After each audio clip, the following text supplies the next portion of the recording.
حضور علیہ السلام نے فرمایا اگر میں علم کا شہر ہوں تو پھر علی دروازہ ہے، علی باب علم کے، شہر علم کے باب علی ہے۔ امام صفوری کہتے ہیں ایک دن نا حضرت جبریل امین انسانی شکل میں مولا علی کے سامنے آ کے کھڑے ہو گئے۔ کون؟ حضرت جبرائیل علیہ السلام۔ حضرت جبریل امین کھڑے ہوئے انسانی شکل میں، تو کہنے لگے علی یہ بتائیے کہ جبریل اس وقت کہاں ہے؟ انسانی شکل میں، اور مولا علی سے پوچھتے ہیں۔ تو کچھ جو آج کل ہمارے شاگرد رات پڑھ جاتے ہیں نا تو وہ ذرا جلدی کرتے ہیں جواب دینے میں۔ بڑوں کو جب جواب بھی دینا بزرگوں کو تو جواب میں بھی آداب کا خیال ہونا چاہیے۔ اگر آپ کو سوال آتا بھی ہو تو پھر بھی اس میں آداب کا خیال آپ رکھیں گے۔ آپ فٹافٹ نہیں کہہ دیں گے کہ جناب یہ اس کا جواب ہے، یہ معنی ہے، فوراً نہیں آپ کہہ دیں گے، آپ اس میں بھی آداب کا خیال کریں گے۔ حضرت جبریل امین نے جب کہا نا کہ بتائیے جبریل کہاں ہیں، تو حضرت علی فوراً بھی کہہ سکتے تھے آپ ہی تو ہیں جبریل، یہ فٹافٹ کہہ سکتے تھے، اسی وقت ساری بات ختم ہو جاتی۔ لیکن بزرگوں سے بات کرنے کے کچھ آداب ہوتے ہیں، کچھ طور طریقے ہوتے ہیں جو اللہ ماشاءاللہ آج کل لوگوں میں نظر نہیں آتے۔ کچھ طور طریقے ہیں، کچھ سلیقے ہیں، کچھ جو ہیں وہ اس کے خاص نقطہ نظر ہے، اس کو سمجھنا چاہیے۔ حضرت مولا علی شیر خدا رضی اللہ تعالیٰ عنہ سے جب پوچھا نا کہ جبریل امین کہاں ہیں اس وقت، تو حضرت علی نے پہلے اوپر دیکھا، پھر نیچے دیکھا، پھر دائیں دیکھا، پھر بائیں دیکھا، پھر آگے دیکھا، پھر پیچھے دیکھا۔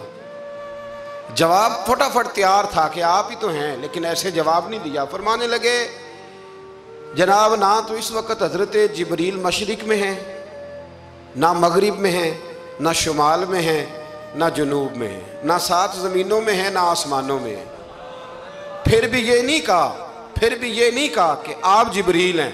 فرمانے لگے بھئی زمینوں آسمانوں مشارق مغارب میں تو کوئی نہیں، تو یا آپ جبریل ہیں یا میں جبریل ہوں، دونوں میں سے ایک ہے۔ تو حضرت جبریل امین مسکرائے، فرمانے لگے نہیں آپ تو علی ہیں، جبریل تو میں ہی ہوں، آپ علی۔ لیکن نا بہت سارے لوگ سوال کا جواب دیتے ہیں پر وہ آداب کو ملحوظ خاطر نہیں رکھتے۔ نبی پاک علیہ السلام نے ایک دن نماز 4 رکعتوں کی تھی تو حضور نے 2 پہ سلام پھیر دیا، تو صحابہ سے پوچھا میں نے کتنی پڑھی ہے؟ تو عرض کرنے لگے یا رسول اللہ زیادہ پتہ تو آپ کو ہی ہے، پر ہمیں لگتا ہے کہ آپ نے 2 پڑھائی ہے۔ یہاں ایسے کرتا ہے کوئی؟ سوال ہی نہیں پیدا ہوتا۔ یعنی 1 منٹ سے پہلے امام غزالی ایک درویش کے مرید ہو گئے تھے تو بہت بڑے عالم تھے۔ آپ کو پتہ ہے عالم آدمی کا مرید ہونا اللہ ہی خیر کرے کسی کرامت سے کم نہیں ہوتا، بڑا مشکل ہوتا ہے۔ وہ کسی کی غلامی کرے وہ بڑا مشکل ہوتا ہے، مطلب کٹھن ماحول ہوتا ہے۔ تو امام غزالی بیعت ہو گئے تو مرشد نے پہلا وظیفہ یہ بتایا کہ کسی پر اپنے علم کا اظہار نہ کرنا۔ اپنے علم کا اظہار، آپ اس کو آسان وظیفہ سمجھتے ہیں؟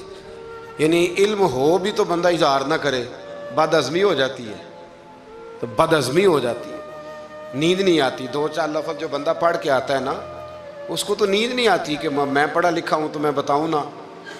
تو حضرت علی شیر خدا کرم اللہ تعالیٰ وجہ الکریم کے وہ آداب سے مجھے یہ بات یاد آئی کہ امام غزالی کے شیخ نے کہا علم کا اظہار نہ کرنا یہ پہلا وظیفہ ہے۔ شیخ شہاب الدین سہروردی کہتے ہیں مجھے میرے ماموں حضور غوث پاک کے پاس لے گئے تھے، تو جاتے ہوئے میرے رستے میں خیال آ رہا تھا میں الحمدللہ خود پڑھا لکھا ہوں، کہ جب انہوں نے جا کے پیش کیا نا غوث پاک کی بارگاہ میں کچھ دیں، تو حضور غوث اعظم فرمانے لگے بھرے ہوئے پیالے میں کیا ڈالوں، پہلے ہی فول ہے، کوئی گنجائش ہی نہیں۔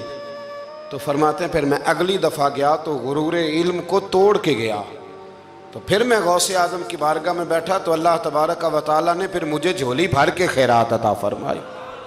یاد رکھیں۔ تو کہتے ہیں انہوں نے کہا کہ اظہار نہیں کرنا علم کا۔ تو بس ایک دن بیٹھے بیٹھے نا ایک بندہ مسئلہ پوچھنے آیا، انہوں نے بزرگوں سے مسئلہ پوچھا، میرے مرشد سے۔ امام غزالی کہتے ہیں میرے پیر سے مسئلہ پوچھا، تو وہ کہنے لگے بھئی مجھے نہیں اس سوال کا جواب آتا۔ حضرت صاحب نے کہہ دیا مجھے نہیں آتا۔ کہتے میں قریب تھا، میں نے اس بندے کو بلایا، میں نے کہا مجھے آتا ہے جواب، میں بتاؤں؟ تو کہتے ہیں شیخ فرمانے لگے غزالی تیرا کیا خیال ہے مجھے نہیں تھا جواب آتا؟ یہ تو تجھے آزمانے کے لیے انکار، تیری ابھی میں نہیں نہ گئی تو کوئی نہیں میاں پھر ابھی تو رستے میں ہی رہے گا۔ فٹافٹ لوگ کہتے ہیں ہم ایسی لاکھوں کتابیں قابل ضبطی سمجھتے جن کو پڑھ کے بیٹے باپ کو خبتی سمجھتے۔ ایک بات یہ کہ ان سے محبت کرنی ہے، دوسری بات یہ کہ ان کی سیرت۔ پہلی بات، زندگی میں ادب بڑا کیا مولا علی شیر خدا نے، بڑا ادب کیا۔ حضرت علی کہتے ہیں میں نے نبی پاک سے ایک سوال پوچھنا تھا تو میں نے 14 دن انتظار کیا۔ یعنی سوال جو ذہن میں آ جائے تو نمبر پاس ہوتا ہے، تو 14 منٹ انتظار ہوتا ہے، میں نے تو گھنٹے کہا ہی نہیں۔ یعنی 14 منٹ بھی بندے انتظار، سوال ہی پیدا نہیں ہوتا۔ اور اگر پیر صاحب فون نہ ریسیو کریں تو وہ متکبر ہیں، اگر وہ فون نہ اٹھائیں تو پھر یہ ہے کہ اب دین کی بات کس سے پوچھیں جی ہم، پھر ہمارے پاس فلسفہ ہے۔ کہتے ہیں میں نے 14 دن انتظار کیا، کیا؟ مولا علی فرماتے میرے دل میں خیال تھا کہ کوئی اور آ جائے اور جو میں بات پوچھنا چاہتا ہوں وہ نبی پاک سے پوچھ لے، وہ حضور سے پوچھ لے تو میرا بھی چلو معاملہ بن جائے گا۔ اب ان سے زیادہ کو بے تکلف تو نہیں تھا نا نبی پاک کی بارگاہ میں، جھٹ پوچھ سکتے تھے۔ 14 دن، کہتے ہیں 14 دن کے بعد بندہ آیا، وہی سوال پوچھا جو میں نے پوچھنا تھا، تو کہتے ہیں حضور جواب اسے دے رہے تھے اور دیکھ میری طرف رہے تھے، جواب اسے دے رہے تھے اور توجہ حضور کی میری جانب۔ ایک ان کی زندگی میں ادب بڑا ہے۔ دوسری بات یہ کہ گہرا علم ہے مولا علی کا۔ ہمارے ہاں لوگوں کے پاس علم ہوتا ہے، اللہ ماشاءاللہ بڑے بڑے اچھے علماء ہیں، لیکن بعض جگہ پہ علم بڑا سطحی سا ہے، سطحی سا، یعنی ساری زندگی جس بندے نے علم پڑھا ہے وہ گہرائی تک نہیں اترا، یعنی اس پر عمل نہیں کر سکا۔ تو اگر میرا علم مجھے نفع نہیں دے رہا تو میرا علم کسی کو کیا نفع دے گا؟ حضرت علی کا علم گہرا تھا، سیانہ علم تھا، گہرائی والی بات کرتے تھے، بڑی سوچ سمجھ کے فیصلہ کرتے تھے اور بڑے زیرک تھے، دانا آدمی تھے حضرت مولا علی شیر خدا رضی اللہ۔ اور آپ کا فہم و فراست نرالا تھا۔ ایک شخص نے کہا جی میں نے ترس کھا کے ایک عورت سے شادی کیا، وہ بوڑھی تھی، ترس کھا کے نکاح کیا، میں جوان وہ بوڑھی ہے، پر میں قریب جاتا ہوں تو مجھے پتہ نہیں کیا ہوتا ہے، وہ بڑی جگہ پہ گیا ہوں پر میرا مسئلہ نہیں حل ہوتا، حالانکہ وہ لاوارث تھی اور شادی نہیں اس کی ہو سکی۔ تو حضرت علی شیر خدا فرمانے لگے بی بی کو میرے پاس لا، عورت کو لا۔ وہ لائے تو آپ فرمانے تیرا نکاح نہیں ہوا؟ کہنے لگی نہیں۔ فرمایا سوچ لے، چپ کر گئی۔ فرمایا کوئی گناہ کیا ہو؟ خاموش ہو گئی۔ کہنے لگی میں نے میرا آغاز تھا جوانی کا تو میں نے ایک ناجائز بچہ پیدا کیا تھا، پھر اسے پھینک دیا، آبادی میں پھینکا۔ تو حضرت علی شیر خدا فرمانے لگے یہ تیرا وہی بچہ ہے۔ چونکہ جو اس نے کیفیات بتائی ہیں وہ یہ ہے کہ انسان ماں بہن جو اس کی ہوتی ہے نا، کچھ بھی ہو جائے، اللہ تعالیٰ نے فطری جذبے رکھے ہوتے ہیں، تو وہ کوئی حیوان ہو تو بات الگ ہے، اگر انسان ہو تو وہ مطلب انسان ماں کے سینے سے لگ بھی جائے تو اسے شفقت کا رنگ تو نظر آتا ہے، لیکن اس کے اندر وہ جذبات پیدا ہو سکتے نہیں۔ بیٹی سینے سے لگ جائے تو وہ والے جذبات اس میں تو حضرت علی شیر خدا کا علم بڑا باریک۔ تو آپ فرمانے لگے میاں وہ جو تیرا اس کے اوپر ترس آیا نا، اس کی بھی وجہ یہ ہے کہ تیرا اس سے کوئی ازل سے رشتہ ہے، لہذا تمہارا نکاحی منق اتنا گہرا، سیانہ اور پیچیدہ، یعنی باتوں کی گہرائی تک۔ آج ہمارے بہت سارے میری طرح کے لوگ تقریر کرتے ہیں تو وہ عوامی نفسیات کے مطابق بات نہیں کر پاتے، کیونکہ ہم جو تقریر رٹ کے آئے ہیں وہ تو ہم نے تو علم ظاہر کرنا ہے، اور نعرہ لگوانا بڑا شوق ہے، جب تک وہ مطلب لوگوں میں شوق نہ پیدا ہو پھر بعد میں گفتگو ہوتی ہے آج میں جلسہ لوٹ لیا ہے۔ تو میں کہا کرتا ہوں کہ جلسہ لوٹا نہیں جاتا، جلسے میں تو کچھ لٹایا جاتا ہے، علم دیا جاتا ہے، فہم دیا جاتا ہے، شوق دیا جاتا ہے، تو یہ کیا مطلب بات ہو؟ تو گہرا علم تھا۔ چوتھی بات، علم بھی تھا اور تقوی بھی تھا، پرہیزگاری بھی تھی۔ جب آپ خلیفہ تھے نا، امیر المومنین تھے، امیر المومنین، آپ چلو صوبائی وزیر کی بات نہیں کرتا، آپ کسی نا حلقے سے، جو وہ ہمارے پاکستان میں عہدے بہت زیادہ ہیں، تو جس کو کوئی ہلکا سا نا چلو پرانا ورکر ہے تو کوئی دے دیتے ہیں، اس کو بھی مل جائیں تو 15 کو ووٹ تو اس کے بھی کہیں نہیں گئے مبارکباد کے۔ اللہ اسے پوچھیں کہ تیرا اصل میں کام کیا ہے تو کام کوئی بھی نہیں ہوتا اس کا، بورڈ لگ جاتے ہیں، بڑا کیا بات ہے جناب، موج بن گئی۔ حضرت علی امیر المومنین تھے اور کوفے کے چوک میں کھڑے تھے، کوفے کے چوک میں، اور فرما رہے تھے کہ بھئی یہ میری زرہ ہے، بڑی قیمتی ہے، یہ کوئی بندہ خرید لے کسی نے قریب جا کے پوچھا امیر المومنین کیوں بیچ رہے ہو؟ تو فرمانے لگے میری طامت پرانی ہو گئی ہے، اب نہ اتنی پرانی ہوئی ہے کہ اس پہ پیوند لگنے کی بھی جگہ کوئی نہیں بچی، اگر یہ پھٹنے کے قریب نہ جاتی تو میں زرہ نہ بیچتا۔ امام حسن رضی اللہ تعالیٰ عنہ کہتے ہیں میرے ابا جی خزانے کا سارا منہ کھول کے اللہ کے بندوں میں بانٹ کے تو اس کمرے میں 2 نفل پڑھ کے کہتے تھے یا اللہ گواہ ہو جاؤ میں نے قوم کی امانت قوم پہ خرچ کر دی ہے۔ یہ پرہیزگاری، یہ تقوی، یہ ذوق حضرت مولا کائنات شیر خدا علی المرتضیٰ رضی اللہ تعالی عنہ۔ ہمارے ہاں نا ہم نے بانٹ دیے ہیں چیزیں، یعنی کوئی بندہ زہرا حضرت علی کے نعرے لگانے لگ جائے تو لوگوں کو شک پڑ جاتا ہے۔ تو ایک بندہ میرے کان میں کہنے لگا 2-3 دن سے یہاں علی علی ہو رہی ہے کان میں۔ اب بڑی جلدی ہمارے تھرمامیٹر والے لوگ بھی بڑے تیار بیٹھے رہتے ہیں، کہنے لگا 2-3 دن ہو گئے یہاں علی علی ہو رہی ہے۔ میں کیا دعا کر ہندی روے، تو کہنے لگا آپ نے کوئی وضاحت نہیں کی۔ میں کہا تینوں اصل وضاحت دی لوڑ نہیں، تینوں کسی اور شے دی لوڑ ہے۔ عجیب بیوقوف آدمی ہے بھائی، ان لوگوں کا تو رشتہ ہی کوئی نہیں مولا علی شیر خدا کے ساتھ، اور ہم جو ہیں ہم تو مرید ہیں مولا علی شیر خدا۔ اعلیٰ حضرت فرماتے ہیں کہ حضور سے پہلے بھی جس کو ولایت ملی ہے وہ مولا علی کے صدقے ملی ہے، اور قیامت تک جسے اللہ ولایت دے گا وہ مولا علی شیر خدا کے قدموں کی خیرات کی برکت سے دے۔ ایک سلسلہ علیہ نقشبندیہ ہے جو حضرت ابوبکر صدیق سے انسلاک کرتے ہیں، باقی تو تمام سلاسل کو سارا فیض ہی مولا علی شیر خدا سے۔ تو آپ یہ کیسی بات کریں گے کہ جناب وہ فلانے کا آپ، اور جی میں نے اسے کہا کہ شاید میرا دعویٰ کوئی نہیں، پر میری جو اپنی تھوڑا بہت مطالعہ ہے نا، میں انسائیکلوپیڈیا ہوں حضرت عمر فاروق کا، مجھے جنون ہے حضرت عمر فاروق سے محبت، جنون ہے۔ اور میں نے ایک دفعہ سکیچ صرف ابھی بنایا ہے، تو شاید میں 2 جلدوں میں کتاب لکھ دوں حضرت عمر فاروق، یعنی شاید ان کے حالات پر کوئی ایسی کتاب جو دنیا میں چھپی ہو اور میں نے دیکھی نہ ہو، شاید وہ جس ذریعے سے بھی۔ اور آپ میری گفتگو سن لیں، شاید ہر دوسری بات میں حضرت عمر کی کرتا ہوں، لیکن ایک بات پکی ہے کہ مرید میں مولا علی شیر خدا کا، یہ بات میاں پکی ہے، اس میں شک کوئی نہیں نا، اس لیے کہ حضور کے بعد فیض مولا علی سے، پھر امام حسین سے، پھر امام زین، یہ ہمارے بزرگوں نے ہمیں شجرہ یہ دیا ہے۔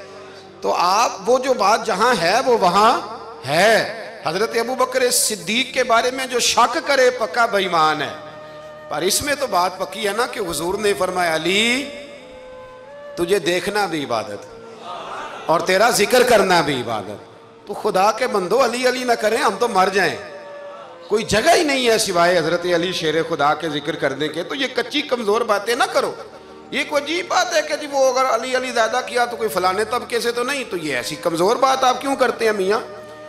یہ آپ عجیب آپ نے بیعت چھیڑ دی لوگوں نے۔ تو یہ کوئی ایسا مسئلہ نہیں، زندگی میں یاد رکھو جس کی زبان پہ علی علی زیادہ رہتا ہے نا، اس کی زبان پہ نبی نبی بھی زیادہ ہی رہتا ہے، ختم ہو گئی بات۔ تو ان چکروں سے باہر آئیں، آپ باہر آئیں ان چکروں سے۔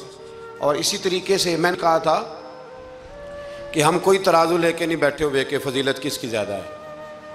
اماں عائشہ صدیقہ جو ہیں وہ مومنوں کی ماں ہیں، اور اس میں کوئی دوسری رائے نہیں کہ اس خاتون کے امت مسلمہ پر اتنے احسانات ہیں کہ دنیا گن نہیں سکتی، لیکن یہ ہے کہ رسول کریم نے فرمایا کہ فاطمہ میرے جگر کا ٹکڑا ہے۔ اب میں ترازو لے کے بیٹھ جاؤں کہ حضرت فاطمہ کی شان زیادہ ہے یا حضرت عائشہ کی، تو میں بیوقوف ہی ہوں نا، اس لیے کہ یہ میری ذمہ داری نہیں، یہ تو بات ان کی ہے نا۔ میں نے ایک بات سنائی تھی آپ کو پیر سید فیض الحسن شاہ صاحب کی، آل محل شریف والے پیر صاحب سے کسی نے پوچھا کہ حضرت فاطمہ افضل ہیں کہ سید عائشہ؟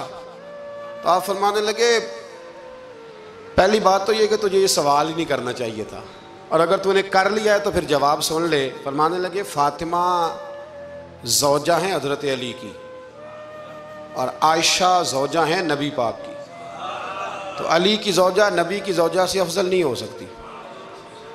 اور پھر فرمانے لگے عائشہ بیٹی ہیں ابوبکر صدیق کی، اور فاطمہ بیٹی ہے مصطفیٰ کریم کی، تو ابوبکر کی بیٹی نبی کی بیٹی سے افضل نہیں ہو سکتے۔ وہ بندہ کہنے لگا حضرت جی رزلٹ کیا نکلا؟ کہنے لگے گھر جا کے کٹ دا رہی، تینوں گل دس چھڑی ہے، اب تو گھر جا اور رزلٹ گھر جا کے نکالتا رہے۔ میں نے تو تجھے نا بتا دیا ہے کہ جو اصل بات ہے وہ یہ ہے کہ ابوبکر صدیق کی بیٹی نبی پاک کی بیٹی سے افضل ہو سکتی نہیں. اور علی المرتضیٰ کی زوجہ نبی پاک کی زوجہ سے افضل ہو سکتی؟ باقی جا تو نتیجہ گھر جا کے نکال، نتیجہ گھر جا کے نکال. تو ہمارے بزرگ تو اس لیول پہ سوچتے، اس لیول پہ. حضرت عائشہ صدیقہ رضی اللہ تعالیٰ عنہ اگر گھوڑے پہ بیٹھتی تھی نا تو مولا علی لگام تھام لیتے تھے، ماتے تھے یہ ماں ہے مومنوں کی، یہ ماں ہے مومنوں. آپ کیا بات کرتے ہیں؟ حضرت عمر فاروق کو کبھی حضرت عائشہ بلا لیتی تو کانپتے ہوئے حاضر ہوتے. ماں ہے مومن. کچی باتیں چھوڑ دیں، عشق کرے تو کھول کے کرے، ڈر ڈر کے نہ کرے. میں نے درجنوں تقریروں میں کہا کہ منقبتیں لکھو حضرت صدیق اکبر کی بھی، حضرت عمر کی بھی منقبت لکھو، حضرت عثمان کی بھی لکھو، اور ہم سنتے ہیں الحمدللہ وہ ساری.